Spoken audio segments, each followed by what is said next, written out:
A shopping mall has 150 employees, label 1 to 150, ठीक है।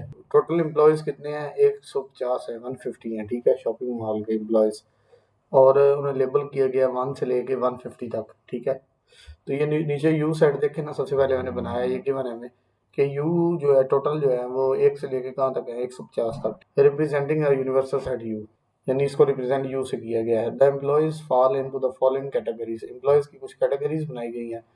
Set ए में वो एलिमेंट्स लिखने हैं, 40 एम्प्लॉयज़ हैं जिनकी सैलरी रेंज 30 से 45 है और उन्हें लेबल करना है 50 to 89। तो आपने एक ये 40 देख, बल्कि इस 40 की भी जरूरत नहीं पड़ेगी, ना इस सैलरी रेंज की जरूरत पड़ेगी, आपने जस्ट ये देखना है 50 to 89 नंबर जो है वो 50 से लेके 89 तक ए में लिखे जाएंगे, 50 से लेके 89 तक, ठीक है। फिर सेट बी में जो है वो 50 एम्प्लॉय है, उनकी रेंज दी हुई है सैलरी की, और वो 101 से 150 है। तो जो बी होगा वो 101 से लेके 150 तक के एलिमेंट्स हैं, और सी जो है उसकी भी सिर्फ रेंज देखें 1 से 49 और फिर 90 से 100, यानी पहले 1 सी की रेंज पहले 1 से लेके 49 तक, फिर 90 से लेके 100 तक। ये आपको दे दिए गए हैं, ये बाकी 40 हैं या 50 हैं इसकी ज़रूरत नहीं है, क्योंकि उसने पूछा कुछ और है। उसने कहा है कि A complement union B complement intersection C find करें और नंबर ऑफ एलिमेंट्स फाइंड करें, A intersection B complement intersection C complement, ये दोनों अलग अलग चीज़ें हैं। तो पहले तो आपको ए कम्प्लीमेंट बी कम्प्लीमेंट और सी कम्प्लीमेंट चाहिए, तभी आप इससे फाइंड करोगे ना। तो पहले आप A complement B complement C complement निकाल लें। वो कैसे निकलेगा? ए कम्प्लीमेंट होता है यू माइनस ए, यानी ये एक से ये वाले निकाल दें, तो ये रह जाएगा 1 से लेके 49 तक ऊपर वाले साइड, फिर 90 से लेके 150 तक, देखे ना, वही नहीं रह गए 1 से 49 और फिर 90 से 150, ये वाले एलिमेंट निकाल दिए बीच में से ये वाले। अच्छा, जब मैं बी कम्प्लीमेंट निकालूंगा यानी यू माइनस बी करूंगा तो 1 से लेके 100 तक आएंगे, क्योंकि ऊपर जो है वो 101 से 150 तक है, क्योंकि सेम होने की वजह से माइनस हो जाएंगे, ठीक है। सी कम्प्लीमेंट यू माइनस सी होता है। अच्छा, इसमें वो एलिमेंट आएंगे जो एक इधर 1 से 150 है और इधर जो है वो 1 से पहले 49 है और फिर उसके बाद 90 से लेके 100 तक है, ठीक है। तो ये वाले एलिमेंट सी वाले निकाल दें, यानी 1 से 49 तक निकाल दें आप, फिर 50 से लेके 89 तक जाएंगे उस साइड में, फिर उसके बाद 101 से 150, ये देखें। अच्छा, ये तीनों कम्प्लीमेंट निकल आए। अब आपकी पहली साइड है A complement intersection, sorry, A complement union B complement और उसका इंटरसेक्शन लेना है आपने सी से, ठीक है। तो आप क्या करें कि पहले आप फर्स्ट पार्ट लिखें, तो ए कम्प्लीमेंट की वैल्यू भी है आपके पास, वो लिखें, यूनियन बी कम्प्लीमेंट की वैल्यू लिखें, इंटरसेक्शन सी की वैल्यू लिखें, ठीक है। तो सॉल्व करें। यूनियन मीन्स इकट्ठे करना, 1 से 49 है और 90 से 150 है, ये 1 से 100 है। इट मीन्स के 1 से लेके 100 तक डिजिट पूरे हो गए और फिर आगे 101 से 150, यानी सीधा सीधा 1 से लेके 150 तक पूरे डिजिट हो गए। ये देखें ना, ये यूनियन ले रहे हैं हम इनका, ये 1 से लेके 49 तक है, फिर 90 से 150 है, ये 1 से लेके 100 तक के डिजिट्स हैं, और आप क्या ले रहे हो? इनका यूनियन ले रहे हो, ठीक है। यूनियन मीन्स इकट्ठे करना, तो ये सेट बनेगा 1 से लेके 150 तक। वो कैसे बना है? देखो, 1 से 100 तक ये पूरे डिजिट हो गए, फिर आगे 101 से 150, ये वो है, और ये इंटरसेक्शन है ये वाला सेट जो है सी वाला। अब कॉमन देखना है, कॉमन यही वाले आएंगे ना, क्योंकि ये तो पूरी गिनती है, लेकिन आपने इसमें से वो एलिमेंट्स लिखने हैं जो दोनों में कॉमन आ रहे हैं। तो कॉमन हमारे पास वही आने हैं ना जो दूसरे सेट में पड़े हुए हैं, स्पेसिफिक एलिमेंट्स, ये वाले। तो यही वाला सेट आएगा हमारा जो इधर लिखा हुआ है, ठीक है।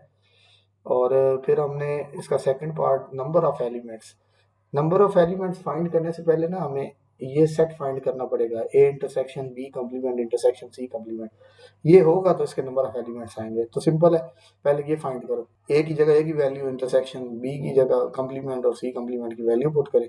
इन दोनों का कॉमन पॉइंट देखना है क्या है। ये 1 से 100 तक है, ये 50 से लेके 89 तक है, और फिर 100 से ऊपर है। तो जब इंटरसेक्शन लेंगे तो ये जो डिजिट्स हैं 101 से लेकर 100, ये वाले जो डिजिट हैं ये इंक्लूड नहीं होंगे, क्योंकि ये इसमें नहीं है, ठीक है।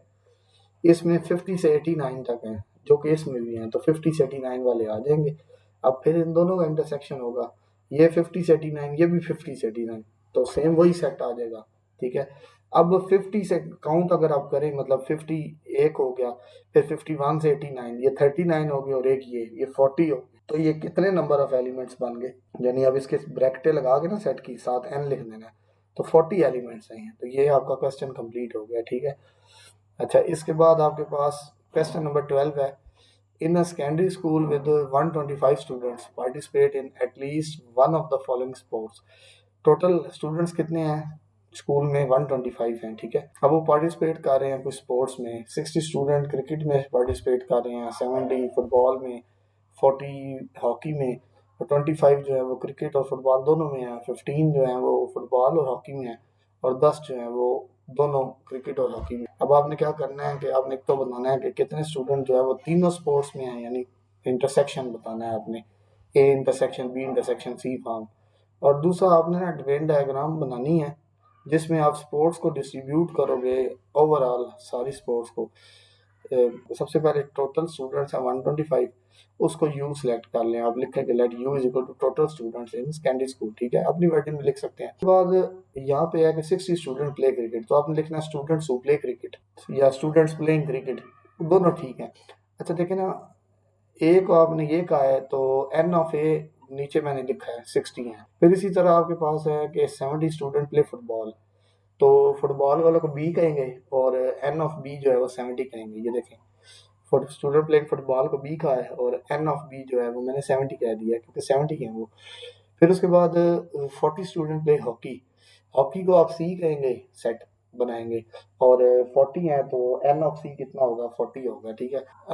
उसके बाद 25 student play both cricket and football, cricket आ रहा है ए में, फुटबॉल आ रहा है बी में, और एंड का मतलब इंटरसेक्शन, यानी A intersection B. A intersection B का मतलब कौन सा सेट होगा जिसमें स्टूडेंट प्ले मतलब दोनों गेम्स में है, यानी ये देखे ना, student playing cricket and football, और इसके नंबर ऑफ एलिमेंट्स कितने बनेंगे? एन ऑफ, वो बनेंगे 25, ये देखें, ठीक है। अच्छा, इसके बाद आपके पास 15 स्टूडेंट जो है फुटबॉल और हॉकी खेलते हैं, फुटबॉल और हॉकी यानी बी इंटरसेक्शन सी, 15। तो ये देखे ना, student playing football and hockey, और फिर नंबर ऑफ एलिमेंट लिए हैं तो वो कितने आए हैं? 15 आए हैं, ठीक है।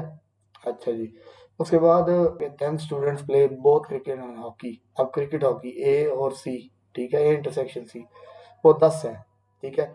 अब आपको पूछा गया कि how many student play all 3 sports, यानी वो पूछ रहा है कि आप ये बताएंगे A intersection B intersection C जो है वो कितना होगा, नंबर ऑफ एलिमेंट्स वो पूछ रहा है उसके, ठीक है। यानी एन ऑफ पूछ रहा है ना कि how many student N of A intersection B intersection C, उसका ये मतलब है कहने का। तो आप वो प्रिंसिपल लगाएं इंक्लूजन एक्सक्लूजन, 3 फाइनाइट सेट्स वाला, तो वो तो आपको पता है कि वो ये फार्मूला होता है उसका। अब वैल्यूज पुट करें सिंपल, आपको दी हुई है वैल्यूज, ये देखो ना, टोटल उसने 125 दी है मैंने, ये देखें।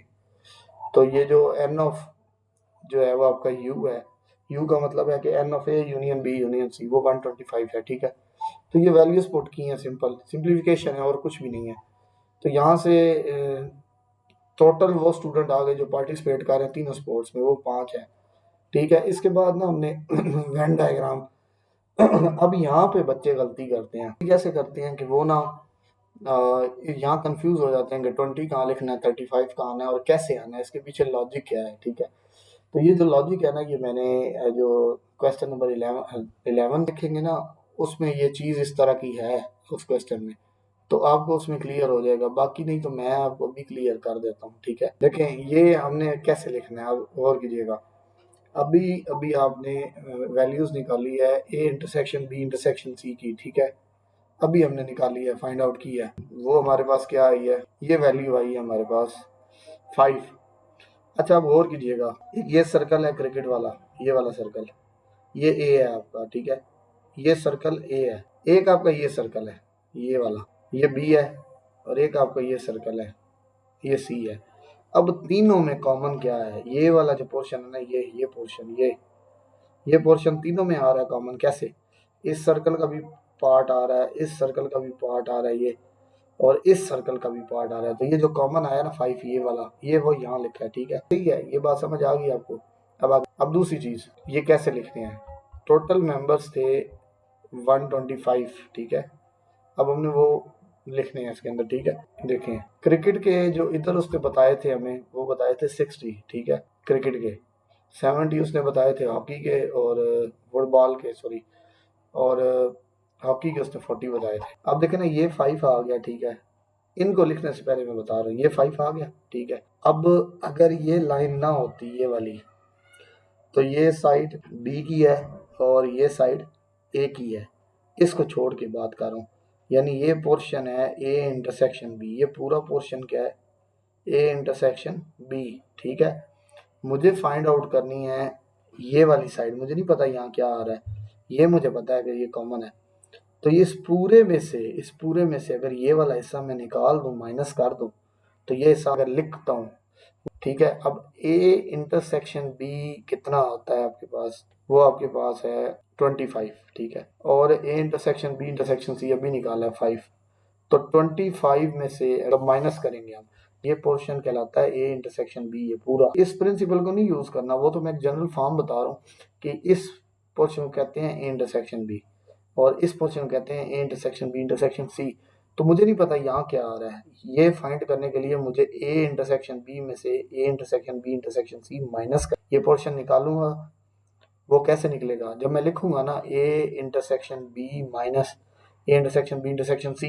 अब ए इंटरसेक्शन सी की वैल्यू मुझे दी हुई है ए इंटरसेक्शन बी की, वो है 25, और अभी ये इंटरसेक्शन तीनों का 5 निकला, तो 25 में से 5 माइनस करूंगा ये वाले, तो कितने रह जाएंगे 20, ठीक है। एक चीज ये क्लियर होगी। अभी ये पोर्शन हो गया, अब बात करते हैं, ये ए है आपका और ये सी है। अब ए इंटरसेक्शन सी की बात करते हैं, यानी ये जो पोर्शन है यहाँ से यहाँ तक, ये ए इंटरसेक्शन सी है और ये A intersection B intersection C है। मुझे नहीं पता यहाँ पे क्या है, ये निकालने के लिए मुझे क्या करना पड़ेगा, ए इंटरसेक्शन सी में से A intersection B intersection C निकालना पड़ेगा। अब ए इंटरसेक्शन सी की वैल्यू मुझे दी हुई है 10, ठीक है। और ये कितनी है, तीनों के कॉमन 5, तो 10 माइनस 5 करेंगे तो क्या आ जाएगा 5, ठीक है। अब ये जो पोर्शन है ये बी और सी का पोर्शन है, ये वाला पूरा पोर्शन, ये बी इंटरसेक्शन सी और ये A intersection B intersection C है। मुझे ये फाइंड आउट करना है, तो मैं क्या करूंगा, मैं बी इंटरसेक्शन सी की वैल्यू 15 है, मैं बी इंटरसेक्शन सी में से A intersection B intersection C minus करूंगा, तो 15 में से जब मैं 5 माइनस कर 10 आ जाएंगे। अब ये कैसे आए हैं वो सुन लें। क्रिकेट में टोटल 60 लोग थे, ठीक है। 70 फुटबॉल में थे और हॉकी में 40 थे। अब देखें ये एक सर्कल देखें, सिर्फ ये वाला सर्कल, ये क्रिकेट का सर्कल है। क्रिकेट में कितने थे 60 थे, ये 20 5 25 और 5 30 हो गए, 30 रह गए, वो 30 यहाँ लिख देने हैं, जो रिमेनिंग बच गए हैं ये पूरे हो गए 60। अब फुटबॉल में, ठीक है, ये 20 और 5 25, 25 और 10 35, 35 और 35 70 होता है, तो ये वो 35 आ गए, ठीक है, ठीक है। अच्छा उसके बाद 10, उसमें जो है वो तीसरे में जो है वो 40 थे, 10 और 5 15 और 5 20, 20 और ये 20 40। इन अदर वर्ड्स जितने इनका सम जो होगा ना वो इधर लिखा हुआ है, इन तीनों का सम इधर लिखा हुआ है, इन तीनों का सम इधर लिखा हुआ है। अब इनको टोटल करें तो इनकी टोटल वैल्यू जो है लाइक 60 70 और 40 बनती है, ठीक है। इस तरीके से ये वेन डायग्राम की वैल्यूज हमने फिल की हैं, कोई ऐसे ही नहीं तुक्का मारने वाली बात।